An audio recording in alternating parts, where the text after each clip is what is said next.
दोस्तों आज एक ऐसी शातिर चोर की कहानी लेकर आया हूँ जो बड़ी बड़ी चोरी को चुटकियों में अंजाम देता था। फिर एक दिन वो एक आलीशान घर में फंस जाता है जिसके अंदर से निकलना नामुमकिन था। क्या वो वहाँ से बच के निकल पाएगा? आइए जानते हैं इस वीडियो में। इस मूवी का नाम है इनसाइड। कहानी की शुरुआत होती है और हमें एक पेंट हाउस दिखाया जाता है जहाँ नेमो नाम का एक चोर उस पेंट हाउस का सिक्योरिटी सिस्टम को हैक करके उसके अंदर जाता है, जिसकी वजह से उसे वहाँ से चोरी करके निकलने के लिए 7 मिनट का टाइम मिलता है। जिसके बाद वो हाउस के अंदर कुछ पेंटिंग को चुराता है जिसपे उसका साथी वॉकी टॉकी में उससे एक कीमती पेंटिंग को चोरी करने को कहता है। लेकिन जब ये उसे ढूंढने जाता है तो वहाँ कोई भी पेंटिंग नहीं था। फिर वो दूसरे कमरे में जाता है लेकिन वहाँ पे उसे वो पेंटिंग नहीं मिलता है। और फिर उसका दोस्त कहता है कि हमारे पास ज्यादा वक्त नहीं बचा है, जितना सामान मिला है उतना ही लेकर वहाँ से निकलो। तो वो वहाँ से बाहर आ जाता है और मेन गेट को हैक करने के लिए कहता है, लेकिन अचानक हाउस का सिक्योरिटी सिस्टम एक्टिवेट हो जाता है और वो हैक नहीं हो पाता, जिसके वजह से ये गेट पूरी तरह से लॉक हो चुका था और वहाँ से वार्निंग बेल बजने लगते हैं। तो वो पेंट हाउस के ग्लास को तोड़ने की कोशिश करता है पर वो बहुत मजबूत था, जिसके वजह से वो नहीं टूटता है। फिर वो अपने पार्टनर से कहता है कि मुझे यहाँ से बाहर निकालो। तो उसका पार्टनर कहता है कि ये हाउस पूरी तरह से लॉक हो चुका है और मैं इसमें कोई मदद नहीं कर सकता, अब तुम यहाँ से खुद समझो। और वो कॉल काट देता है। अब वो सिक्योरिटी डिस्प्ले के वायर को काट देता है लेकिन फिर भी वो नहीं खुलती। अब लगातार वार्निंग बेल और लाइट के ऑन होने से वो बहुत परेशान हो चुका था। जिसके बाद वो सारे स्पीकर को तोड़ देता है और लाइट फोड़ देता है। जिसके बाद वो उस हाउस के दरवाजे को छुरी की मदद से खरोचने लगता है, लेकिन सिक्योरिटी डिस्प्ले खराब होने की वजह से रूम का टेम्परेचर लगातार बढ़ रहा था। फिर वो पानी पीने के लिए जाता है लेकिन हाउस के किसी भी नल में पानी नहीं आ रहा था। फिर वो फ्रिज को खोलता है जहाँ उसे खाने पीने के लिए कुछ सामान मिलता है। तो उसे खा पीकर फिर वापस से दरवाजे को खरोचने में लग जाता है। लेकिन कुछ देर खरोचने के बाद उसे पता चलता है कि दरवाजे के दूसरी तरफ का हिस्सा तो लोहे का बना हुआ है। जिसके बाद उसे बहुत गुस्सा आता है और वो फिर से खाने पीने चला जाता है, जहाँ वो कुछ खाना और वोडका लेकर बैठ जाता है। जिसके बाद वो टीवी में उस बिल्डिंग के सारे सीसीटीवी को देखता है। जिसके बाद वो सोने चला जाता है। सुबह वो सारे घर में काम की चीजें ढूंढने लग जाता है। जिसके बाद वो एक ऑरेंज का शेप का एक पत्थर देखता है जिससे वो वहाँ के घर के ग्लास पे जोर से मारता है, लेकिन वो ग्लास नहीं टूटता। अब वो फिर से थक के बैठ जाता है। जिसके बाद वो देखता है कि उस हाउस के ऊपर एक ग्लास का होल बना हुआ है जिससे सूरज की रोशनी अंदर आ रहा था। फिर वो वहाँ टेबल जमा करने लगता है। अब उसे प्यास लग चुका था, जिसके वजह से वो उसी हाउस के एक छोटे से गार्डन में पाइप देखता है, लेकिन जब वो वहाँ जाता है तो वहाँ पे पानी नहीं आ रहा था। फिर वो फिश के पॉट का पानी टेस्ट करता है पर वो भी पीने लायक नहीं था। अब वो अपनी प्यास बुझाने के लिए फ्रिज के बर्फ को खाने लगता है, जिससे उसकी प्यास तो मिट जाती है। और फिर वो लकड़ियों और टेबल्स को वहाँ जमा करने लगता है ताकि वो उस ऊंचाई तक पहुँच सके, लेकिन उतना टेबल्स उनके लिए काफी नहीं था। अब वो बैठकर टीवी देख रहा था तो उसे सीसीटीवी में एक लड़की दिखाई देती है जो खाना खा रही थी, जिसे देखकर उसके मुंह में पानी आ रहा था क्योंकि वो पूरी तरह से भूखा था। अब वो सिक्योरिटी डिस्प्ले को ठीक करने जाता है पर टेम्परेचर लगातार बढ़ ही रहा था। अब वो फ्रिज से एक कैन निकालता है और उसे छुरी की मदद से ओपन कर रहा था, तभी उसका हाथ में एक कट लग जाता है। फिर वो उसे ठीक से कपड़े से बांध देता है। अब वो अपनी प्यास बुझाने फ्रिज के बर्फ को चाटने लगता है। हालांकि उससे प्यास नहीं मिटती पर थोड़ा सा सुकून तो मिलता है। अगले दिन वो एक सीक्रेट स्टोर रूम को खोलता है जहाँ उसे बहुत सारे खाने के सामान मिलते हैं। तभी उस छोटे से गार्डन के पाइप में पानी आने लगता है तो दौड़कर वहाँ जाता है और मन भर पानी पीता है। जिसके बाद वो वहीं कुछ देर के लिए लेट जाता है। अगले सीन में वो एक पर्दे को लाता है, जिसके बाद बेड में लगे पट्टे को काट कर उसे सारे टेबल्स को बांधने लगता है और उसे उस ऊंचाई तक रखने लगता है ताकि वो हिले ना और वो उस पर चढ़ के शीशे तक पहुंच सके। अब रात का समय हो गया था और वो बैठकर सीसीटीवी देखता है और उसी लड़की की स्केच बना रहा था। तभी वो देखता है कि वो लड़की बस उसी कमरे के बाहर सफाई कर रही है जिसमें वो फंसा हुआ है। तो वो दौड़ के जाता है और जोर जोर से चिल्लाता है कि मैं यहाँ फंस गया हूँ, लेकिन वो लड़की कुछ भी नहीं सुनती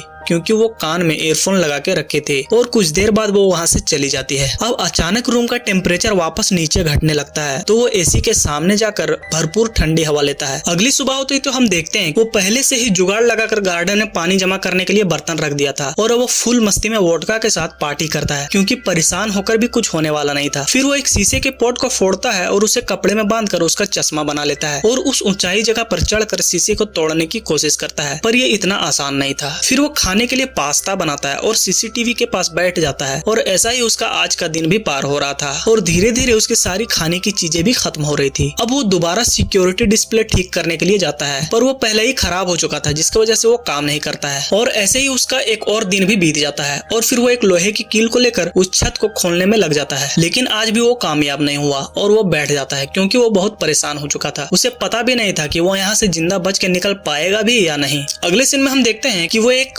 वार्डरोब को खोलता है जहाँ से वो कुछ कपड़े पहनता है, लेकिन इस वार्डरोब के अंदर एक सीक्रेट रूम था। जब वो वहाँ जाता है तो उसे वहाँ वही महंगी पेंटिंग मिलती है जिसकी उससे तलाश थी, पर अब उसके पास पेंटिंग होने के बाद भी वो कुछ नहीं कर सकता था। और आज का दिन भी पार हो जाता है और वो देखता है कि वो लड़की फिर से सफाई करने के लिए वहाँ पहुंची है, पर ये जाकर जोर जोर से चिल्लाता है और हेल्प मांगता है, पर वो नहीं सुनती। अब ये थक हार कर सो जाता है। वो एक लकड़ी को नट खोलने वाला शेप देता है और उससे उसे खोलने का ट्राई करता है, पर वो लकड़ी टूट जाता है। फिर वो भूख से उस पोट में रखे मछली को बनाकर उसे खा लेता है और फिर से लकड़ियों को रेंच बनाकर उसे सारे नट को खोलने में लग जाता है, लेकिन बार बार वो लकड़ी टूट जा रही थी। फिर भी वो ट्राई करना नहीं छोड़ता, जिसके वजह से 2 नट खुल जाते हैं। अगले दिन जब वो फिर से नट खोलने में लग जाता है, लेकिन उस टेबल के हिलने से वो नीचे गिर पड़ता है और उसके पैर में एक गहरा चोट लग जाता है। और आज का दिन भी उसका यहीं बीतने वाला था, क्योंकि वो छत अभी तक नहीं खोल पाया था। अगले दिन उसकी नजर पड़ती है कि रूम में एक फायर प्रोटेक्शन है। फिर वो सूरज की रोशनी को ग्लास से रिफ्लेक्ट करके आग लगाता है और उस आग को वो फायर प्रोटेक्शन मशीन के पास ले जाता है, जिससे वहाँ हर तरफ पानी का फव्वारा गिरने लगता है, जिससे उसे लगता है कि पानी की वजह से कोई उसे मदद करने के लिए आएगा, लेकिन वहाँ कोई भी नहीं आता और वो फिर थक कर बैठ जाता है। उसने लगभग वहाँ से बच के निकलने की आस छोड़ ही दिया था। अगले दिन वो फिर से सारे नट खोलने में लग जाता है और फिर वो खोलने में कामयाब हो जाता है। फिर वो जोर जोर से कहने लगता है कि मैं अब जन्नत जाऊंगा, यही वो बार बार कह रहा था। जिसके बाद वो कपड़े पहनता है और